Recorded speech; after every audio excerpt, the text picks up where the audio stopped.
Good morning, everyone. Welcome to this CFO Connect session. I think we'll leave a couple of minutes for everyone who is joining us, but I'm delighted today to be joined by Roy Hefer from TravelPerk. How are you, Roy? Very good. Hey, Lucile. Hey, everyone. Thanks for joining.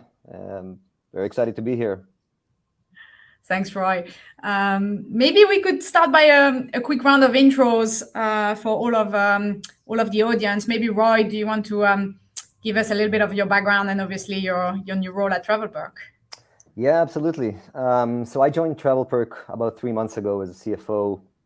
I spent my past decade. By the way, for those who are not familiar with TravelPerk, we help fix business travel for SMBs. So it's an end-to-end SaaS solution that helps you manage your employees' travel and get your people connected in real life. So I joined the company about 3 months ago as CFO. I had spent my prior decade helping scale hyper-growth tech companies and help raise over $1 billion in both private and public financing, including 2 IPOs, one with a company called Hippo Insurance, which was a SPAC deal on the New York Stock Exchange last year, and one with a company called Luminous, which was a medical device manufacturer, which we took public on NASDAQ in 2014, and then we took it back private again in 2015. So yeah, awesome to be here, very excited, and again, thanks everyone for joining.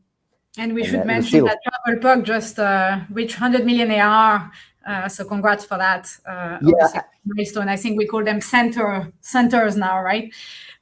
So well done. Yeah.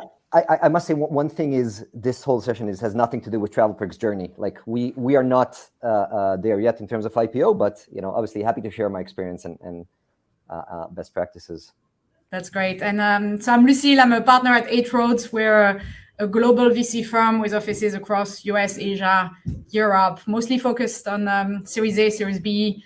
So backers of companies like AppsFlyer, HiBob, Kazoo, LeoCare, Kaiko, and of course Spendesk. And I'm in the office of Spendesk today, as you might see all the purple in the background. But today, so delighted to talk about IPOs, and I think a lot of you might wonder why are we even talking about IPOs, given what's happening in the markets. And I think that we'll come back to that, right, Roy? It's a long road, and so actually it's probably a very good time to think about IPOs if you're a CFO, because it takes a long time to prepare. But maybe maybe before we talk about the current market and the conditions, we thought it would be helpful to start by what are the pros and cons. Maybe like a good start of the session would be like, when you consider an IPO, what are probably like the top 10 factors you would consider, and why would you go public? What are the pros and cons? Maybe Roy, if you have a couple of points there. Absolutely. And just to double down on what you said, in terms of like going public is not a 5-minute exercise, right? It takes anything from 12, 18, or 24, or sometimes even more months to get ready. So I actually think it's a perfect time to start thinking about what it would take to be a public company and start building that infrastructure, bringing the people, the processes, the systems. It's actually a perfect time for that if you have decided that an IPO is in the cards for you and that's the right journey. And you should be very, very thoughtful about that as management and board. Be honest with yourself and think, because as you said, there are pros and cons. And it's not necessarily the right answer for every single company. So just be very thoughtful before you embark on this journey. The obvious pros are liquidity, right? Liquidity for investors, employees, founders, which is essentially the reward for the risk that people took and willingness to bet on this company. It helps you attract talent, retain and attract talent, and not just any talent, but the right talent that you need at scale, which is a different type of risk profile than you need at early stage hypergrowth phases. You have a currency for acquisitions, or can go more aggressive on go-to-market, M&A strategy, etc. It helps boost your brand awareness, and generally gives you a more efficient kind of access to capital markets. Both debt and equity is cheaper and more efficient as a public company because there's less risk on the table. On the flip side, there's also a lot of cons, and the biggest, in my experience from the two IPOs that I've seen and have been part of, it's a huge, both the preparation and running a public company is a huge tax on management time and attention. And I cannot stress this more. This is very precious time that the management spends, which is not spent on doing other things like focusing on the business, on growth, on the product, on delighting the customers, etc. Is a huge opportunity cost there. So that's number one. Two, again, just preparing and running a public company has a huge overhead as well in terms of SEC disclosures, reporting, compliance, governance, processes. It's not only time, it's cost as well, right? It's time and cost and people. And again, this is the kind of thing, like it takes a long time to build it and to get it right. And by getting it right, like you need to implement a system that actually continues to let the business run and grow and add value to customer, not just adds a kind of bureaucracy. So that's the kind of that's the magic of doing it right. The other thing is being a public company. By definition, when you report earnings quarter to quarter, it forces you to be more short-term focused than you otherwise would have been. And sometimes it could lead to the decisions that are optimizing for the shorter run and not necessarily the right ones for the long run. And I'd say probably the last one is on the cons is you don't have direct control of your valuation, right? The market controls the valuation.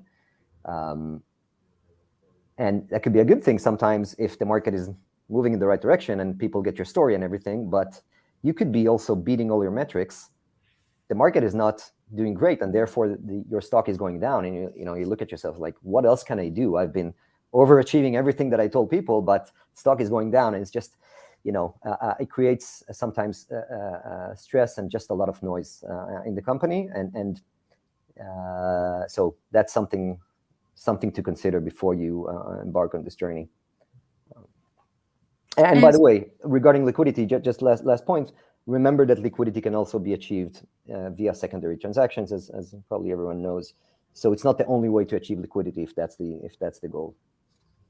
Yeah, I think that's a good point. And maybe it's a good point to talk a little bit about the market, and also happy to share what we see from the VC standpoint. I think it's been really fascinating 2 years for IPOs. I was looking at some of the stats in Europe. 2021 was a fantastic year, like close to 500 IPOs in Europe, of which 160 were tech companies. And you saw companies like Deliveroo, The Hot Group, Mate, Darktrace, Trustpilot go public quite successfully at the time. Lots of talk about SPACs. I think you were mentioning them earlier, Roy. And in a way, the SPACs were trying to probably solve some of the issues you just mentioned around the overhead and the complexity and the uncertainty about going public. One thing we didn't mention probably around the cons is there is a lot of uncertainty in the runway for an IPO. So I've seen a lot of cases where IPOs get pulled. And so until the last day, you actually don't even know if it's going to happen, which was one of the things the SPACs were trying to solve for, is give that certainty. And obviously, coming back to the market this year, things have changed dramatically. Ukraine macroeconomic concerns have really put an end to the IPO window. And in general, tech has been hit very hard in the stock markets, effectively closing the window probably for the rest of the year. And if you ask me, probably for a good part of next year is my guess. That being said, I'm relatively optimistic about the market. And so I think if you think about the bigger trends at play around, technology taking a bigger place into our society, the drive to automation, the energy transition, I think there's some macro, secular trends, if you will, that means that over time this should come back. And so hence I think the session is interesting because it's probably a good time to prepare for potentially the next window that might open maybe like in 2 years from now. And maybe a last thing I thought it was interesting when I was doing research for this session, there's a lot obviously about a lot of press about how the tech market has suffered in the last 9 months.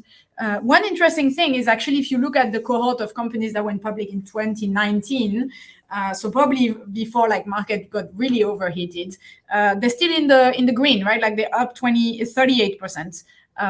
Despite all the sell-off in the last few quarters. So I think the conclusion is, valuation, probably in the last 18 months was arguably too high for some of these companies, but the earlier cohorts have actually performed pretty well. So I guess there's light at the end of the tunnel.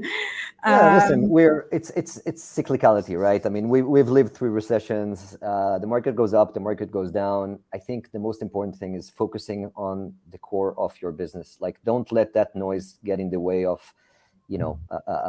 creating the absolute best experience for your customers, building the best possible business that generates positive returns, positive cash flow and returns for your investors. Whether those are private or public, it doesn't matter. Just focus on building the best absolute business out there, and the return will come. Like this, I agree with you. The next, 2023 is probably still, the better part of it is probably dead for IPOs. But I mean, there's going to be some here and there. But I think 2024 and onwards, the market will come back up, and it's actually a perfect time to start preparing for being a public company without necessarily the pressure of the market of kind of trying to time the market, right? Like you said, you don't need to worry about that now. It's that's the only silver lining, I guess, in the current situation.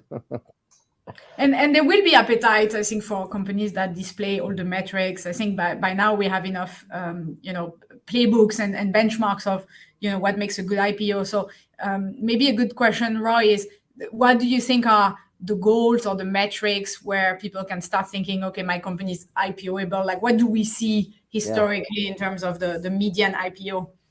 Absolutely. So if you look at the median, so for software IPOs between 2015 and 2021, I don't remember the exact number. This is above 2,500 IPOs, I guess, or maybe 2,000, something like that. No, sorry, that's the total IPOs, not just the software. But it's hundreds, if not over 1,000 IPOs. I think is the median IPO, SaaS IPO was running at ARR of above 200 million, with gross margins of 74%, LTM growth of about 42%. And actually operating income of negative 15%. So as most people know, most SaaS companies are not profitable at the time they go public, and they're not expected to be profitable. But what they are expected to is to have a clear line of sight to profitability, which we'll talk about in later on. Companies at that phase are still focused more on growth, go to market, scaling the company, but with strong unit economics, right? So people are looking at the efficiency metrics at unit economics like LTV to CAC, CAC payback, net dollar retention, rule of 40, and all those other things.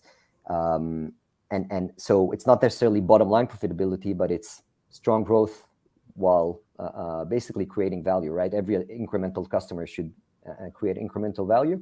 And that is the unit economics are kind of the what people use to measure the health of the business. Net dollar still going quite well, right? Like 40, when you think of it, like 42% at scale, right? Is quite impressive. 42%, yeah. LTM growth at scale is very impressive. And by the way, I think the next 12-month growth, the median was in the high 20s, so close to 30%, roughly. By the way, net dollar retention, the median SaaS company had about 115%. And the CAC payback period, average CAC payback period was about 25 months on a contribution margin basis. So, those are just kind of heuristics. Obviously, you can be way below or way above, but that gives you a ballpark of the median kind of SaaS company. Yeah, and maybe to react on that, I think the size is probably the interesting takeaway here. And a lot of portfolio company, for example, of ours would ask, and sometimes I always say like at least 100 million And it's interesting that the median is actually 200. So there's clearly a size element. There's probably a few exceptions to this, and I don't know if some of you are in the Nordics. Like there are a couple of local markets in Europe, like Nordics, that probably would support like slightly IPOs of companies that are slightly earlier. But definitely, if you're looking for US listing, I think that's probably the right metrics to have in mind. Absolutely. And then, so those are kind of just in terms of the numbers. There's other things that I would call them like prerequisites to other than the numbers themselves. I think one, you need to have a very clear equity story. You have to be able to explain, because investors are, they have a short attention span. If you can't explain, I was waiting to see what you do. And by the way, VCs is not, public investors have much shorter attention span, right? They're looking at hundreds, and like if you want to get attention of a research analyst or an investor on the buy side, like these people are seeing so many companies. If you can't explain in simple terms what you do, how you make money, what your plan is, and why you're able to deliver on your plan, they're just not going to listen. And it has to be very simple to model and to forecast and basically understand the core of the business. So that's key. If you're not there, even if you're at scale with the numbers, but if you can't explain your business in simple terms, make sure that you work on that, and get that right before you go out, because it's going to be too late. It's you can't undo that, and it has to be simple and clear. As mentioned, you have to have line of sight to profitability. I think especially these days, investors are even more focused on that naturally.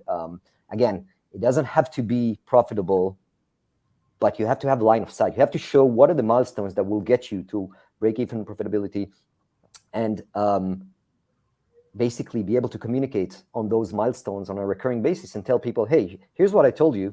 I achieved this, and now I'm going to achieve this, and here's what I did. And therefore, you'll basically build that credibility that you will get there. Ultimately, you have to have that in place. And I think one of the most important things is predictability. And this is where finance plays a huge, huge role. You have to be able, and this is our objective as finance leaders, you have to be able to basically forecast the business at least 6 to 8 quarters out of the gate in very, very high levels of confidence. And not only to forecast in high levels of confidence, but to know that if something goes off track, you control the levers that can get you back on track. Meaning that it's predictable and it's manageable. You can control it. And again, this is the kind of thing that it doesn't take 5 minutes. Like it starts with getting systems and processes and the people. It starts by retraining your forecast model, increasing the predictive power all the time, challenging yourself, holding yourself. And I can't emphasize this one more, because you'll have the experience of that, Roy, but in startups, that's definitely not a muscle, I think, that you train a lot, because obviously usually forecasts are very ambitious, and as they should be in early stages. But I find that transition is sometimes difficult, because it's a very, very different muscle to go for predictability and Totally. And by the way, it's predictability. Not only, here's the thing, it's not only top line. So it's not only revenue or gross profit. You need to predict down to EBITDA, and you guide the street many times on EPS as well. GAAP and non-GAAP EPS. Like there's multiple layers of complexity here that come into play. And this is a muscle that private companies don't have, and rightfully so, right? You don't need to deal with, that, because you're typically just focused on growth and unit economics. So yeah, that's a very important one, and it takes time, and it takes the right people as well. One question, and then we'll take some questions from the audience as well. But one question I had, Roy, is from your experience also, what's the importance of having comps in the market? Because at least one impression I got is it's sometimes easier if there are other companies in your category. Obviously, it's harder if you're really innovative and actually, with a new business model or a new market. But it sometimes it plays in your disfavor because no one understands how to price it. So is it something you experienced in the past? Absolutely. I actually experienced this very well. I would say, as always, it depends. It depends on who are the comps. If you have comps that are trading at the multiples that you believe are relevant for you, then it's great. If your comps are trading much lower than what you value yourself, then it's a problem. And then you need to constantly explain to people why you're different, how your business model is differentiated, and why you deserve a higher multiple. So it kind of goes both ways. But I do agree that by and large, it's typically easier to explain, to start from a baseline. Like there is something out there, we are doing that, but different. Like that kind of mental model typically helps investors, better value what you're actually doing. Yeah, and I think that's the difference also with the VC world, where in the public markets, people constantly, decide whether they buy your stock or someone else, right? Whereas obviously in the VC space, not everything is available. Whereas in public markets, they can choose, right? Maybe a good question I'm seeing from the audience is someone's asking, what are the core soft skills needed to ensure successful IPO? I think it's such a good question around, you were talking about storytelling. I'm sure we'll talk about board, but maybe a good point. That's a fantastic point. I think one of the most underestimated, skills of finance is the softer skills. Storytelling, absolutely. I would take it even one step back. Before the storytelling, you have to be a strategic thought partner to the business. I mean, that is the essence of what we do at finance. It's not just running the numbers. It's being a thought partner. And I get this question all the time, like, what does it mean to be a strategic thought partner? And for me, the answer is very simple. Are you getting pulled into, like, do people ask your advice because they actually care about what you think, versus they need to run something by you so that they can check the box? And it's a nuance, but it's a huge difference. It's all the difference. Like, are you getting invited to meetings because people want you there, not because they need you there? And it doesn't apply only to us as the leaders, but it applies to every single person on the team. And you should, look at yourself in the mirror and ask yourself that question. Especially if you want to be a public company, you have to, as finance, you have to be that strategic thought partner, because everything will funnel through you. Everything is now much more than in a private setting. Everything has financial consequences, and you have to be able to kind of make sense of all the noise in the company and come out with a very clear story to the outside world and to the inside world. And you're kind of in the midst of it. And it's again, it takes practice. I'm very far from where I want to be on that, on that journey. We're all learning and growing all the time. But it's absolutely a must, and it's something that takes time to build trust with your stakeholders, spend time with them, and get to know the business and just continually improve on that dimension. Yeah, and it's someone is asking also, like, how important is good communication in an IPO process? And I think it's very important, right? Because I think you'll read analyst reports and they talk a lot about confidence, right? Confidence in the numbers, confidence in the company. So to your point, Roy, about the trust, people not only look at the numbers, but they're effectively assessing, like, do I believe what is this management team telling me they're going to achieve? Like, they constantly rate you on that. Absolutely. And again, to be honest, it goes back to, like, their core principles of just running a good business, which is, stick to your core values, right? Just be honest, be transparent, do what you say we're going to do. These are principles that apply no matter, it's just running a good business, no matter if you want to go public or not. Just, I think that's just good leadership and good kind of company culture overall. There's another good question around, valuations and IPOs in the US versus Europe. And European companies going to list in the States. Any thoughts, Roy? I think both of your IPOs were in the US, if I'm correct, right? Yeah, I mean, I don't know, to be honest. I don't know from the top of my head, like, to compare valuations directly. But generally speaking, if the vast majority of SaaS IPOs, if you want to be a prominent global SaaS player, you're more likely to IPO in the US than in Europe. Now, again, there are exceptions, of course, like everywhere. I wouldn't necessarily think about valuation as the main decision point, because, as we know, markets are volatile, and what is right today will not be the right, when right thing when you go public. So it's not only valuation, but I think the point that is correct, though, is there are many more investors in the US than understand tech. And one thing we've seen, at least with European IPOs, is you end up very quickly talking to people who don't have a very fine understanding of tech. which becomes painful because you're trying to explain things that should be a given, and are not necessarily the case. So, and I would love to give a different answer, and I still have hopes that the regulator changes things in Europe, both in UK and Euronext, to make it more attractive. But I think it's almost obvious to say, like, today it is way easier in the States, even if you have a European story. As long as you can pitch it and explain it to US investors, that's what we've seen. Absolutely. And you want the liquidity, right? I mean, you want people to be transacting on your stock and not be like a stone dropping in the ocean, which nobody pays attention to. So the US is definitely way ahead of Europe. Hopefully that will change one day, but yeah, that's also my hope. Maybe one last topic before we take more questions. Going more practical for the CFOs of scale-ups that are in the audience today, what would be your advice, Roy, around, like, what are the things you could do today to prepare for your company, or at least put it on the path of a public company, knowing that a lot of those things are good hygiene, things that are also helpful for future fundraising potentially?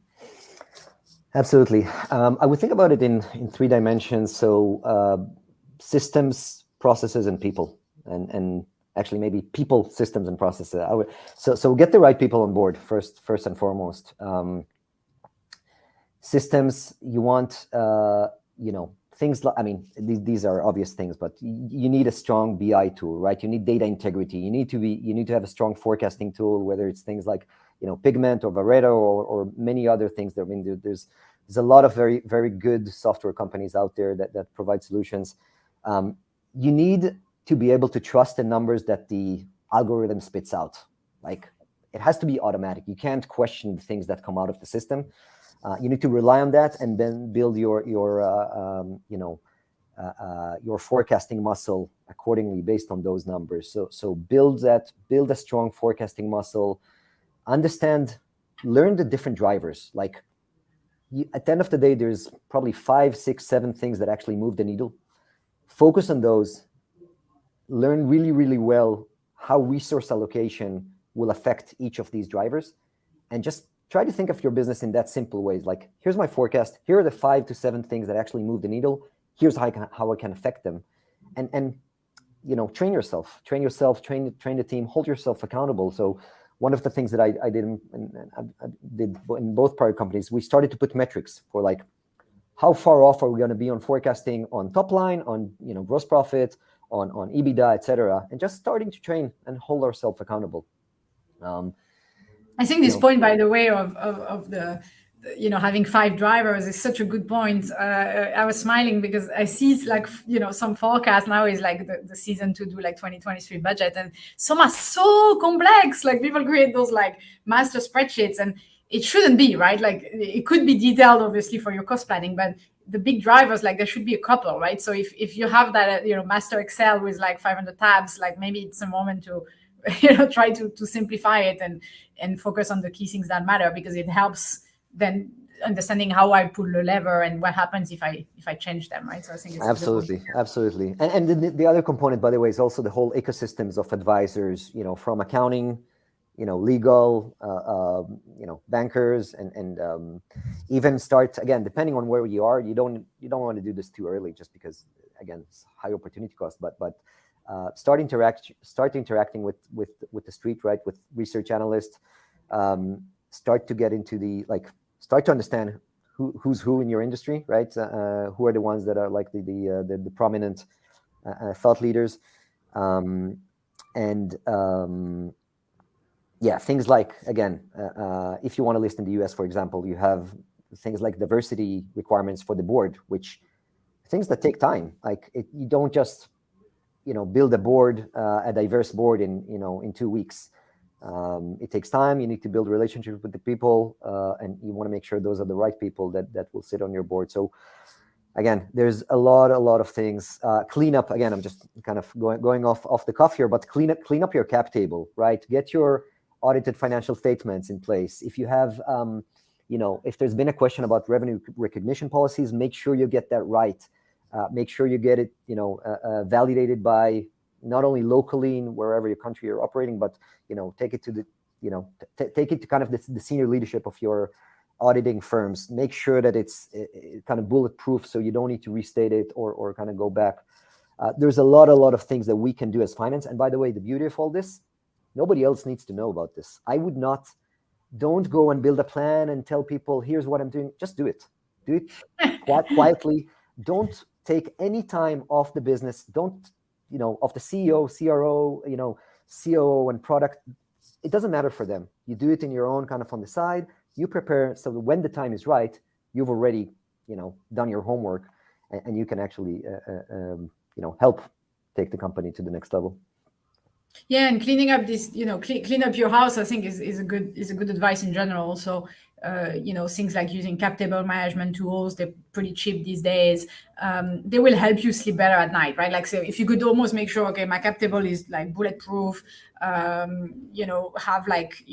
lawyers review like your option plans. That's another thing. Like even at Series B, Series C, we see a lot of companies where actually like the tax implications haven't been like done properly, and then you have bad surprises. So those are things. It's almost like when there is no pressure, like now, if you have enough cash to to see, like there's a perfect moment to clean it because there's no stress. So that's a good moment to say, like, let me check that everything is good. Yeah. And by the way, fundraise. Yeah. And by the way, if there is a big cleanup, it's much more understandable and forgivable at an earlier stage, right? If you need to restate, it's unfortunate, but you better do it now, and then you'll still have 6, 8, 12 quarters running kind of from a new baseline. So it's much better to get that right early than when you're in the middle of trying to write your prospectus. There's a good question from the audience that I can tackle, and then Roy, I'd love to hear your opinion as well. Is for VCs, does that change the interest level of VCs if a company is planning to IPO versus being acquired? The short answer on this one is, you never know as a founder, right? So it doesn't really change our view, because it's very rare that we see someone like who would say, oh, my goal is to get acquired by this company. In general, IPO is always an interesting outcome and goal for founders, because you're master of your own destiny. And also, I think it's kind of the dream of many, because your company stays standalone and you effectively can keep going and growing the company for a very long time. So for in many cases that's on the roadmap, but generally, like we don't really ask that question to founders, because it's almost like a pointless question. Like, who knows in 7 years from now how's the market going to look? So someone else was asking about the Figma Adobe acquisition. That's probably also an outcome everyone is dreaming about. So I know nothing wrong with M&A in that case. One thing I would say though is the IPO is probably the only thing you can control. So having Adobe calling you to buy you at 20 billion is not something you can engineer. So I guess the beauty of the IPO is you can prepare for it. And so oftentimes what we see companies is getting acquired in the runway for an IPO. Yeah. So the beauty is like you could start that process, and of course if there is other avenues or even private equity interest, strategic interest that comes up, even better, because you have other options. But that's probably the only one you can really push towards. I agree, and often companies choose to do it's called dual track, right? You look at both kind of private transaction and public transactions at the same time. The answer, like exactly like you said, nobody knows, and people are practical at the end of the day. If there are offers that you can't refuse, and you should not refuse. But there's also other components in place. Like some people some people also just prefer to run a private company, right? Look at Stripe, for example. They're probably going to go out at some point when the IPO market is back up. But I think the only thing is I would caveat is IPO should never be a goal for the company. Should be very careful with not having IPO as a goal. IPO at the end of the day is a financing event. It's a financing event for the company. It has a lot of it affects the company in many different ways. But at the end of the day, it's a financing event where you should Not the always end of focus. the road. It's not the end of the road.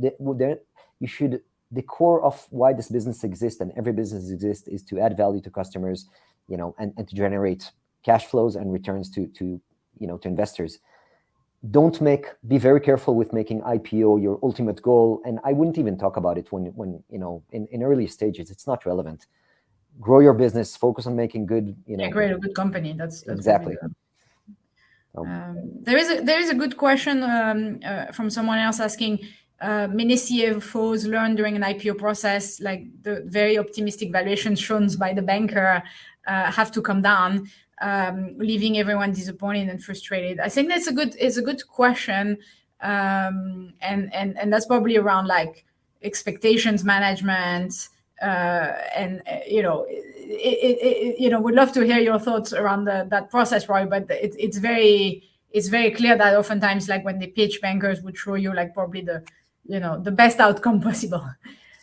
So the interesting thing is it's not necessarily the best outcome. Sometimes it's actually lower than what you think, right? And many times you have this tension where you're driving in the other direction. You're trying to drive a higher multiple than what people are putting in front of you. So it could go both ways, to be honest. It really depends on the market.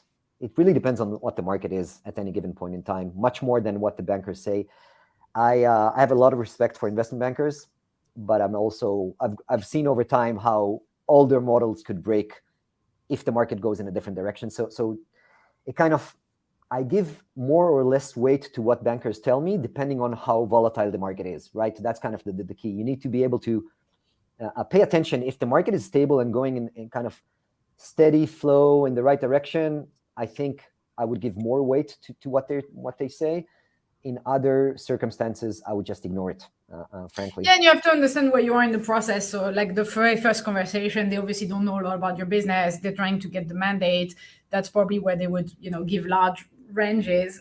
Obviously, if you work with them and towards pricing, they obviously have a much more sophisticated understanding of how like the company would be priced. So I guess it's probably like also depending on, of timing and stages of the process. Yeah, no, absolutely. And by the way, you're touching on like price discovery is considered to be one of the big flaws of IPOs, right? This is why kind of people go to direct listing and to SPAC, because you have this kind of inherent need of the investment banker to get that pop, which effectively takes all that upside into the investors that were underwriting the IPO, takes it away from the company. So you have that kind of tension where the bankers are trying to create oversubscription of multiples of hundreds of percent. Therefore, they want a low price that will pop. That has been typically considered one of the flaws of the normal IPO process. Again, like everything, the devil's in the details. Sometimes that actually it is a good dynamic. You want to have pent up demand for your stock so that out of the gate the stock should go up and not down. I mean, that's generally a good thing. But again, the question is how kind of aggressive, how much, and it's more art than science, to be honest. And I don't want to spend too much time about SPACs because I actually think there might be something of the past. But someone is asking what have been the challenges for doing an IPO after SPAC. I'm not sure it changes much once it happened, but maybe Roy, you know more than me on that. So one of the one of the things I never realized, in a SPAC process. By the way, I disagree with you, Lucile. I think SPAC will stay.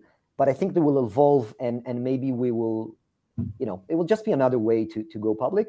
And I think also the mechanism, like some of the incentives are maybe likely to be fine-tuned a little bit, like the promoter share, founders promote, and kind of the warrants. And there's some mechanism there that maybe should be adjusted a little bit, and maybe also the price discovery.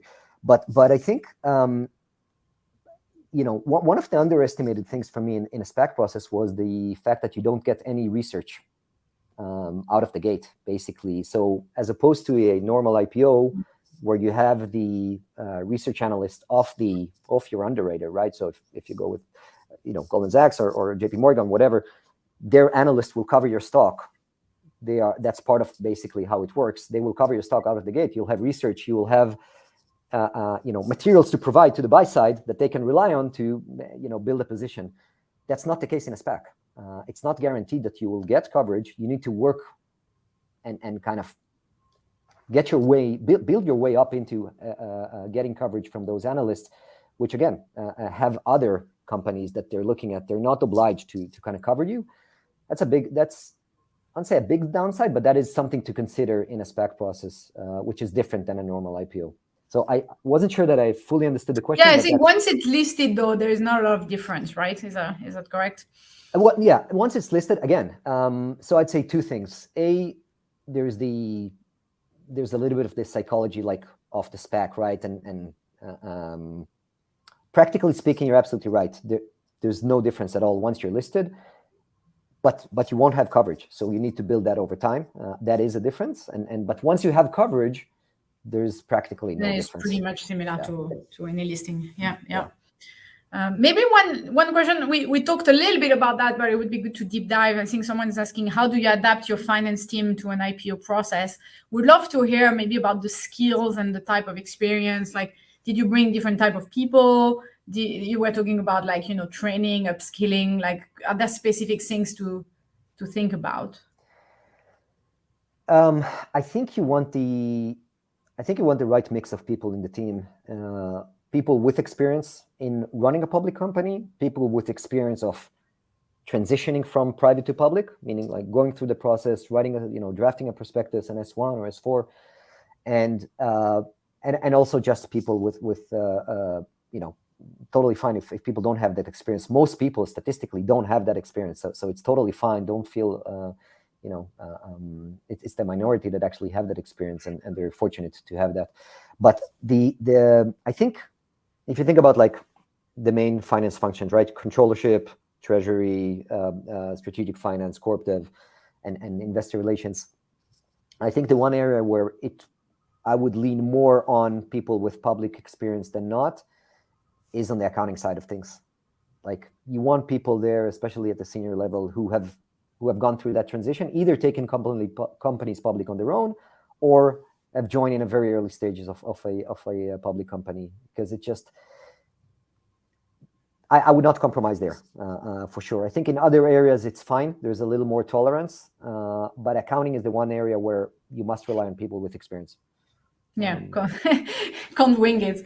And maybe to add to that, I think the board point, I think we briefly talked about the board, but I think that's another thing I would really encourage people to think about, because at least my experience is, still a lot of scale-ups, like sizable scale-ups, Series B, Series C, haven't got, non-execs, chair people, diverse boards, and it almost like, whether you go for IPO or not, those are great things, like just bringing experience for people that have run different type of companies that don't have necessarily to come from your industry, by the way, but just bring that experience about, reporting, managing risks, managing governance, like if you're fintech, talking to the regulator. I think just bringing those high caliber people can also very much change the dynamic. So when we talk about the team, I think that's probably one thing where, sometimes for not so many stock options, like people would be delighted to join your board. And so those are probably like almost no regret move to bring some of those people to your, to your team. 100%. Couldn't agree more. You want experienced people that have sat on public company boards and have seen that transition from, private to public and can actually add value there. One question I think directed to you, Roy. Someone is asking, what's your most memorable memory taking a company public? It's funny. I will never forget the celebrations at both the New York Stock Exchange and NASDAQ. It's been many years since, but it things that you just don't forget. Each was unique in a different way. Both Hippo and Luminous were phenomenal. It's one thing we didn't speak about, but it's just like this feeling of victory, right? It's the moment like we are on the map, we've made it, we've achieved it. You almost don't care what will happen because it's such a moment of celebration.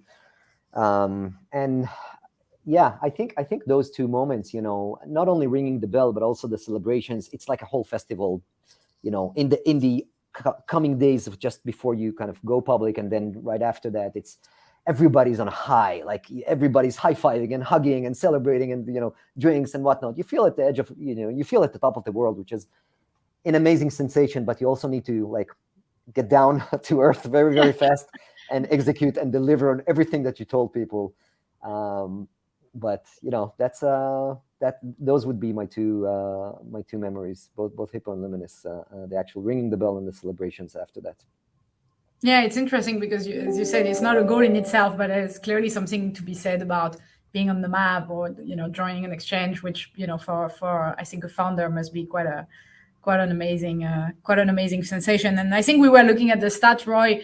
I think 2/3 of the tech companies that IPO are still run by the founders, which is quite a lot. So it's certainly must be something when your baby goes public as a founder must be impressive. Maybe last question. I think we have 5 minutes remaining. What are the main keys of success for an IPO and decentralization of the company? So I think someone is asking, for example, if you're a European company listing in the US, what are the key things you should think about? So I would say you should have presence in the US. Like if you're based in Europe and you're listing in the US, it's important to have, doesn't have to be the majority of your business, but you should have material presence in the US, because investors, like everyone else, they're going to do diligence. They're going to call their network. They're going to ask, they're going to try your product. If they don't have people in their network that actually understand what you're doing, it's going to be hard for you to get traction. You should spend time, and a lot of time, with investors and research analysts in the US. So if you're based in Europe and most of your center of gravity is in Europe, consider spending material time, like plan your, you can do it over Zoom, but also in person is important. Spend a lot of time with investors, be ready for that. Because, the key investors are in the US, there are the American ones, and those are the people you need to spend time on. Yeah, and to your point, I know of a couple of European companies that have actually relocated the CFO to the States for that precise reason, just with the goal of maybe going public in the next, 18, 24 months. Just, say like you should be based there, even if the center of gravity of the business is still in Europe. Yeah, I agree. And I mean, you see that a lot, like they put like your CFO in the East Coast, right? You have like in New York, and then you can still have wherever your hub is in London or Paris or Barcelona. So that could work as well. Yeah. Great. I think we're over time, but it was a great session, and feel free to ping I think both of us separately if you want to keep the discussion going. But thanks a lot, Roy, for your time. Absolutely. Thanks. Pleasure to be here, and Shana Tova. Happy New Year to everyone. Thanks, Roy.